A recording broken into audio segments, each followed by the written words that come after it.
नमस्कार. श्री गजानन चिंतामणी पोथी. लेखक पंचसाधन मार्गी भगवंत शास्त्री आघोड. वाचन पंचसाधन अनुयायी प्राध्यापिका मेधा दाते. अध्याय 6. श्रींचे देखून दिव्य चरण केले श्रद्धेने वंदन. संतोषाने भरले मन, संतोष अगदी न्यारा. समस्या उपासनी बाबांनी मांडली ती ऐकुनी, लोक सारे चकित होऊनी उपाय कोणा सुचेना. सोना मातेने ऐकून समस्येवर विचार करून उपाय काढला शोधून प्रकट केला. त्यावेळी मार्गशीर्ष शुद्ध त्रयोदशीस शकरे 1840 जाहिरा घोषणा केली खास समस्येचे उत्तर. अशेष मनुष्य मात्रांचा उद्धार व्हावा सर्वांचा, म्हणूनच या घोषणेचा प्रस्ताव केला असा की, ऐका जन हो ऐका साचे, अनादि अनंत राजवैद्याचे, हे घ्या रसायन मोलाचे. त्रिविध व्याधी शमतील, व्याधी असो शारीरिक मानसिक व आत्मिक, सर्व व्याधींवर उपाय एक, रामबाण औषध. हरिनाम हाच महत्त्वाचा, पहिला आणि अखेरचा, एकमेव उपाय मोलाचा, बद्धा मुक्त होण्याचं.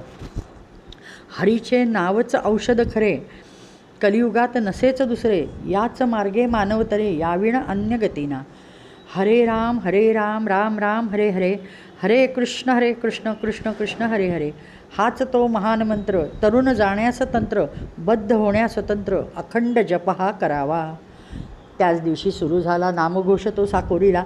समाज तेथे सारा जमला, अखंड घोष चालला.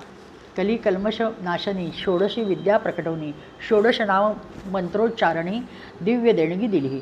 सोनामातेने महान उद्धाराचे आश्वासन दिले मानवा लागून जीवनमुक्त होण्यास. जीवनमुक्तीची सनदवली मनुष्य मात्रास बहाल केली. धन्य सोना माऊली, उपकार तिचे अनंत. नामघोषे गगन भरले, कार्य चोहोकडे पसरले. प्रचार प्रसार सुरू झाले, विनाश सायास सर्वत्र. प्रथम नामघोष सुरू झाला, नंतर पुढे टाळ आला. टाळावरती भजनाला रंग चढू लागला. प्रथम जो टाळ आणला सोनामातेने तो घेतला.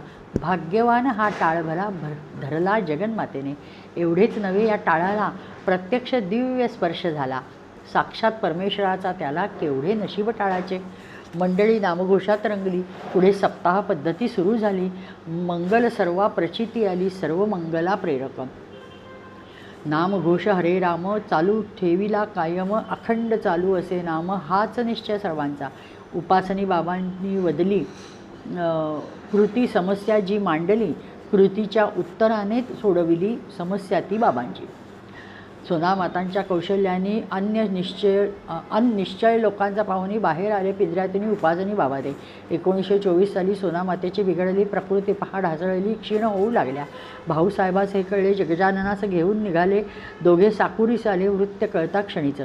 भाऊसाहेबांची त्यावेळी नोकरी पहा समाप्त झाली. सर्व संघ परित्याग त्या काळी करून आले.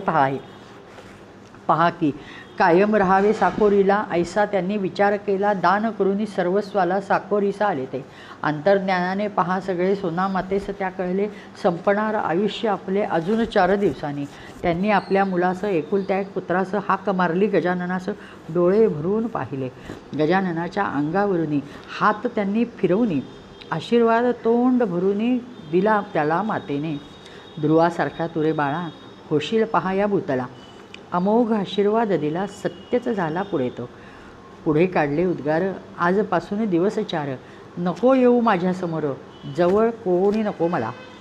आज्ञा मातेची ऐकून श्री गेले तेथून. अक्षरशः आज्ञा पाळून धन्य सुमाता सुपुत्र. भाऊसाहेब आणि इतरजन सोनामातेने बोलावून सर्वांनाही सांगून उद्गार ते काढले. दत्तात्रेयांच्या पादुकांवर आजपासून दिवस 4 अखंड दुधाची धराधार दुग्धाभिषेक करावा. आज गुरुवारचा दिन. 4 दिवसांनी जीवनातून मी पहा मुक्त होईन स्पष्टपणे सांगितले. बोल सोनाईच्या ऐकून अंतिम इच्छा ओळखून दुग्धाभिषेक प्रारंभून दत्त पादुकावरितो. शके 1846 ज्येष्ठ शुद्ध षष्टीश सन 1924 22 जून रविवार. अंतकाळ आपला जणून उपासनी बाबास बोलावून बाबांची पूजा करून चरणी मस्तक ठेवले. मुकुटमणी योगी यांचे उपासनी बाबा अस्तिसाचे दर्शन घेता चरणाचे मस्तक चरणीच राहिले. सोनामाता तशाच स्थितीत विलीन जाहल्या अनंतात. 6:30ची वेळ असत सायंकाळची त्या क्षणी. नेमके त्याच वेळेत सायंकाळी 6 ते 7 दत्तात्रेयाच्या मंदिरात भजन करीत होते श्री. वेळ नाम पहाऱ्याची होती पहा श्रींची. हरे रामच्या घोषाची गर्जना श्रींची चालली. हरे रामाच्या घोषात श्री पहा दंग असत. हरे रामाच्या गर्जनेत तन्मय श्री ते जाहले. सर्वप्रथम माऊलीनी जो टाळ हाती घेऊन हरे रामाचा घोषाचा म्हणून हरे राम घोषाचा म्हणून केलाच श्री गणेशा. तोच टाळ श्रींच्या हाती होता या वेळेप्रती याच त्या टाळावरती श्रींचा घोष चाललेला. धन्य हा टाळती ज्याला घेतले पहा हाती. प्रत्यक्ष परमेशाने ज्या प्रती धन्यता काय वर्णावी. दिवस वेळ ओळखून विपरीत बातमी ऐकून नामघोष सोडून श्रींनी येऊ नये म्हणून. सोनामाता श्रींप्रत 4 दिवसपर्यंत समोर न यावे बजावित आज्ञा श्रींनी पाळली. त्याचवेळी मातेचा टाळ अनंतात विलीन होण्याची वेळ. याचवेळी श्रींच्या जवळ टाळ हाती होता तो.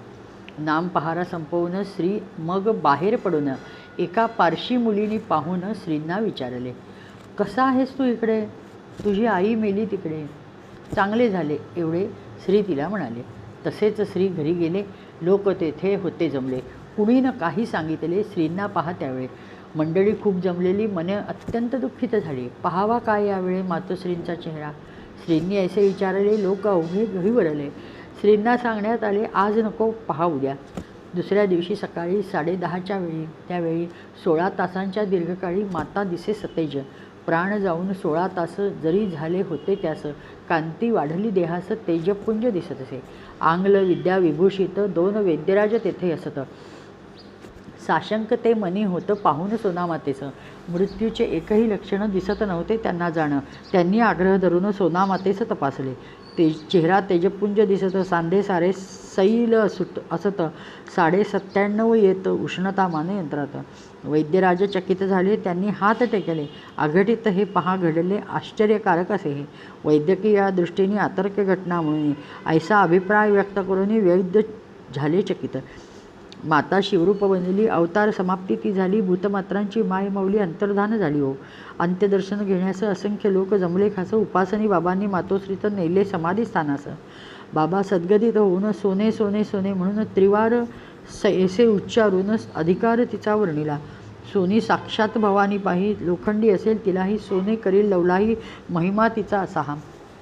उपासनी महाराजांनी मुक्त कंठाने वर्णन करून सोनामातेस स्तवनी महिमा तिचा गाईला. हरे राम गजरे भक्ती साकोरी नगरी दुमदुमली. सोनामातेची पूजा केली सर्वांनीही त्यावेळी. उपासनी महाराजांनी आपल्या पहा स्वहस्तांनी सोनामातेस उचलून दिली भूगर्भ समाधी. एक सिद्ध पुरुष जीवनमुक्त सद्गदित व्हावा अत्यंत महान ऐसा अधिकार असत पहा सोनामातेचा. ज्येष्ठ शुद्ध सप्तमीस मातोश्रीच्या बारशाचा दिवस. समाधीचाही तोच दिवस ज्येष्ठ शुद्ध सप्तमी. आधी आणि अंत यांचा संगम झाला जीवनाचा. जन्मही पहा श्रींचा याच दिवशी झाला. मातोश्रींचे बारशे होणे आणि श्रींचे ते जन्मणे मातोश्रीने समाधी घेणे एकच तिथी तिहींची. ज्येष्ठ शुद्ध सप्तमीला त्रिवेणी संगम हा साधला. अपूर्व योग हा जुळला एकाच त्या तिथीला. दत्तात्रेय अवधूतांचे निवासस्थान माहूरसाचे. शिवशक्ती रेणुका मातेचे लीला कार्यक्षेत्र हे.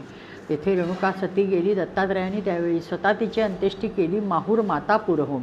इथे उपासनी अवधूतांनी सोनामातेस अंत्यदिनी स्वतः समाधी देऊन तोच प्रसंग इथे.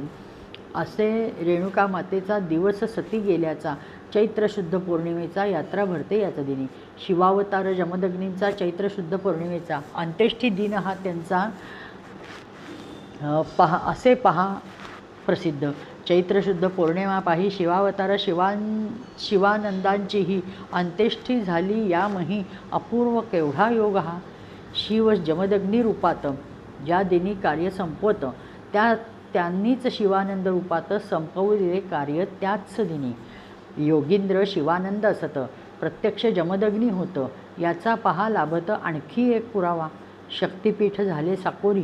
उपासनी नगर कन्याकुमारी बनले पहा ख्यातीभारी साकोरीची झाली. उपासनीच्या आज्ञेवरून साकोरी या पहास्थानी मूर्ती ती स्थापुनी कन्याकुमारी देवीची. उपासनी बाबांच्या समवेत भाऊसाहेब राहत. गजानन सह साकोरीत संत सहवास. हेतू हा. सन 1924 बुधवार ऑगस्ट 27. घटना घडली साकोरीस महत्त्वाची एकती. राजे हैदराबादचे किसन प्रसाद महाराज यांचे आगमन झाले थाटाचे साकोरी या नगरात. श्रींची करावी पाद्यपूजा. किसन प्रसाद महाराजा विचाराला याच काजा निमंत्रेले श्रींना हो. श्रींची अनुमती मिळाल्यावर व्यवस्था ठेवली तयार. भव्य तंबू डौलदार श्रींना थाटात आणले. भव्य चांदीचे सिंहासन शानदार दिसेतच छान. त्यावर श्रींना बसवून राजेशाही थाटतो.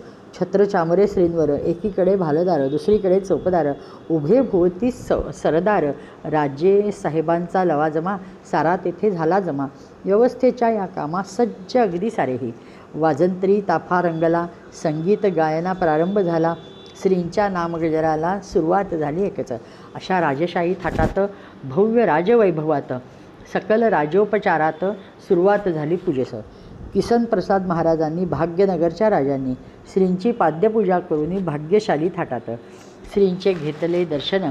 राण्या सरदार सेवकजन साकोरीचे प्रजानन दर्शन झाले सर्वांना. पाद्यपूजा क्षमताक्षणी श्री निघाले तेथून. अवधूत बाबा उपासने झोपडीत गेले त्यांच्या श्री. श्रींचे वय अवघे 6. किसन प्रसाद राजे महा स्वेच्छेने पूजती श्रीस पहा. अतर्क्य गोष्ट असेही. हीच श्रींची अगदी पहिली पाद्यपूजा पहा केली. येथूनच सुरुवात झाली श्रींच्या पाद्यपूजेस. आजपर्यंत लाखोंनी श्रींच्या पाद्यपूजा होऊन दिवसेंदिवस संख्या वाढून अपार होतात पाद्यपूजा. श्री बाबास काय म्हणाले, बाबा श्रींना काय वदले, सुरस कथन हे सगळे 7व्या त्या अध्यायी. अष्टभाव येत फुलून श्रींच्या चरणी प्रत्यक्ष नमून. 6वा हा अध्याय लिहून पूर्ण येथे झाला. अध्याय 6वा समाप्त. श्रीकृष्णार्पणमस्तु. श्री गजाननार्पणमस्तु.